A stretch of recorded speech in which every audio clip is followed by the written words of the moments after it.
جی السلام علیکم dear students, امید ہے آپ خیریت سے ہوں گے۔ کلاس 10th کے کیمسٹری کا چیپٹر نمبر 9 جس کا عنوان ہے کیمیکل ایکویلیبریم، آج ہم اس کو ڈسکس کریں گے۔ آگے بڑھنے سے پہلے چند بنیادی باتیں آپ کو پتہ ہونی چاہیے۔ کیمیکل ریئیکشن کیا ہوتا ہے، کیمیکل ریئیکشن کا اظہار اور اس میں بنیادی اصطلاحات کون سے ہوتے ہیں۔ کیمیکل ریئیکشن جب دو یا دو سے زائد اشیاء کیمیائی طور پر ایک خاص نسبت میں مل کر ایک نئی شے بناتے ہیں، کیمیکل ریئیکشن کہلاتا ہے۔ کیمیکل ریئیکشن کو ہم تیر کے نشان سے ظاہر کرتے ہیں۔ اس میں دو بنیادی اصطلاحات ہوتے ہیں جس کو ہم ریئیکٹنٹس اور پروڈکٹس کہتے ہیں۔ تیر کے نشان کے بائیں طرف ریئیکٹنٹس یا متعاملات ہوتے ہیں، جبکہ تیر کے نشان کے دائیں طرف پروڈکٹس یا حاصلات ہوتے ہیں۔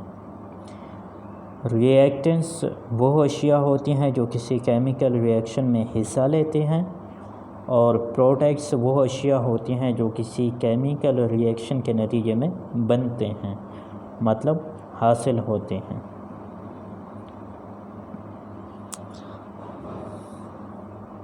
آج کا ہمارا ٹاپک ہے ریورسیبل ریئیکشن۔ وہ ریئیکشن جس میں پروڈکٹس ریئیکٹ کر کے دوبارہ ریئیکٹنٹس بناتے ہیں، ریورسیبل ریئیکشنز کہلاتے ہیں۔ ریورسیبل ریئیکشن ہمیشہ نامکمل تصور کیے جاتے ہیں۔ ریورسیبل ریئیکشنز کو دو تیر کے نشانوں سے ظاہر کیا جاتا ہے۔ تیر کا نشان چونکہ سمت کو ظاہر کرتا ہے، اور ہم ریورسیبل ریئیکشن کو دو تیر کے نشان سے ظاہر کرتے ہیں، جس کا مطلب ہے ریورسیبل ریئیکشن دونوں سمتوں میں وقوع پذیر ہوتا ہے۔ ان کے ایگزامپل سے آپ کو یہ چیزیں مزید کلیئر ہوں گی کہ calcium carbonate CaCO3 will give us calcium oxide جمع کاربن ڈائی آکسائڈ۔ یہاں پہ آپ دیکھ سکتے ہیں ہم نے دو تیر کے نشان استعمال کیے ہیں۔ اوپر والا تیر کا نشان اس کی سمت آگے کی طرف ہے جو کہ فارورڈ ریئیکشن کو ظاہر کرتا ہے، جبکہ نیچے والا تیر کا نشان جس کی سمت بیکورڈ یعنی پیچھے کی طرف ہے، وہ ریورس ریئیکشن کو ظاہر کرتا ہے۔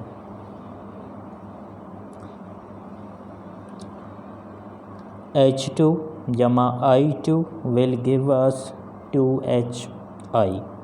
آپ ان میں سے کوئی ایک ایگزامپل یا مثال ریورسیبل ریئیکشن میں لکھ سکتے ہیں۔ نیکسٹ ہمارے پاس کیمیکل ایکویلیبریم کی حالت ہے۔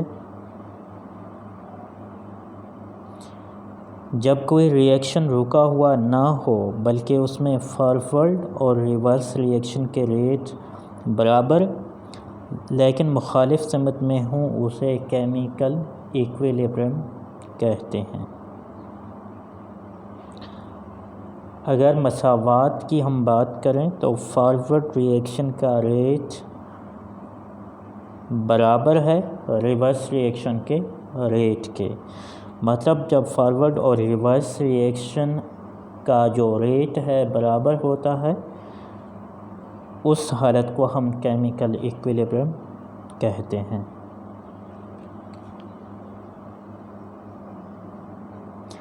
نیکسٹ ارریورسیبل ریئیکشن، وہ ریئیکشن جس میں پروڈکٹس دوبارہ ریئیکٹ کر کے ریئیکٹنٹس نہیں بناتے، ارریورسیبل ریئیکشنز کہلاتے ہیں۔ ارریورس مطلب وہ دوبارہ ریورس نہ ہو سکے۔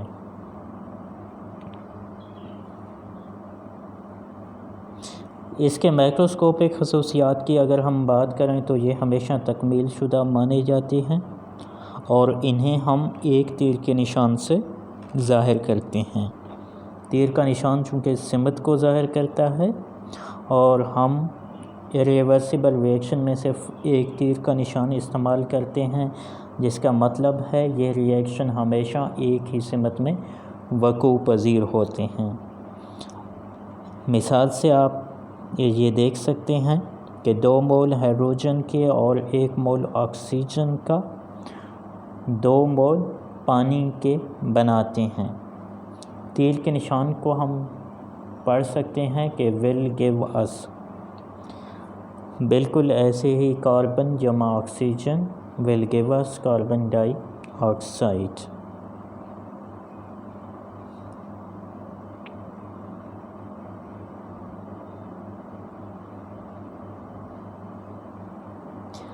ڈائنامک ایکویلیبرم کیسے قائم ہوتا ہے؟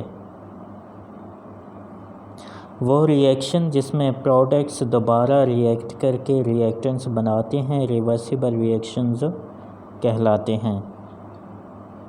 ریورسیبل ریئیکشن میں شروع میں فارورڈ ریئیکشن کا ریٹ بہت تیز ہوتا ہے اور ریورس ریئیکشن کا ریٹ بہت کم ہوتا ہے۔ آہستہ آہستہ فارورڈ ریئیکشن کا ریٹ تیز ہوتا ہے اور ریورس ریئیکشن کا ریٹ کم ہوتا چلا جاتا ہے۔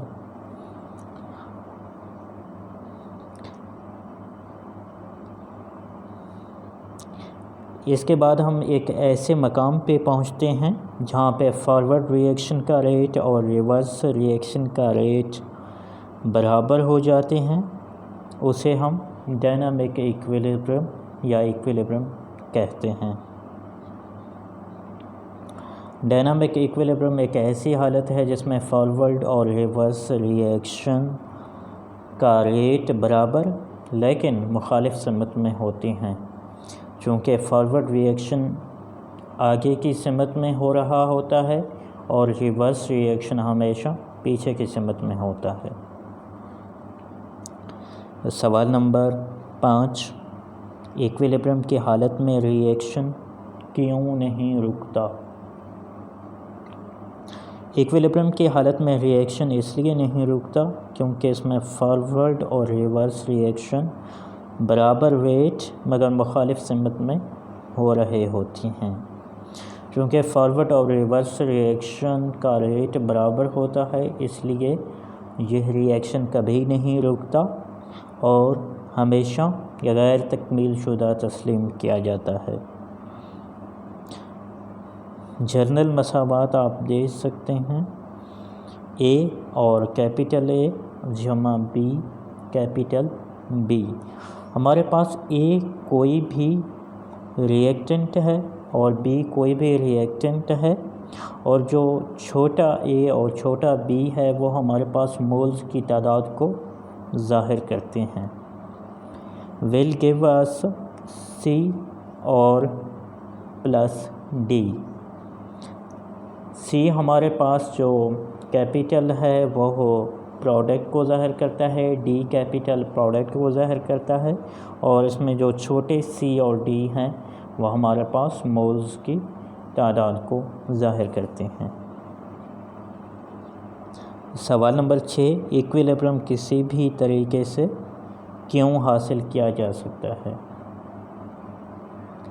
ریورسیبل ریئیکشن ریئیکٹنٹس یا پروڈکٹس کسی سے بھی شروع کیا جا سکتا ہے۔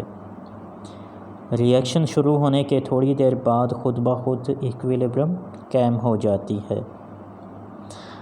اگر ایکویلیبرم میں خلل ڈال دیں تو ٹمپریچر، پریشر اور کنسنٹریشن کو تبدیل کر کے دوبارہ اسے حاصل کیا جا سکتا ہے۔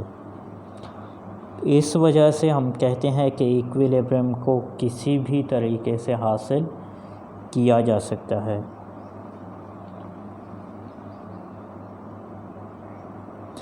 امید ہے آج کا لیکچر آپ کو سمجھ میں آیا ہوگا۔ اگر آپ کا کوئی سوال ہے تو نیچے کامنٹ باکس میں آپ پوچھ سکتے ہیں، یا پھر اس ویڈیو کے ڈسکرپشن میں دیے گئے کانٹیکٹس کے تھرو بھی ای میل یا واٹس ایپ کے تھرو آپ پوچھ سکتے ہیں۔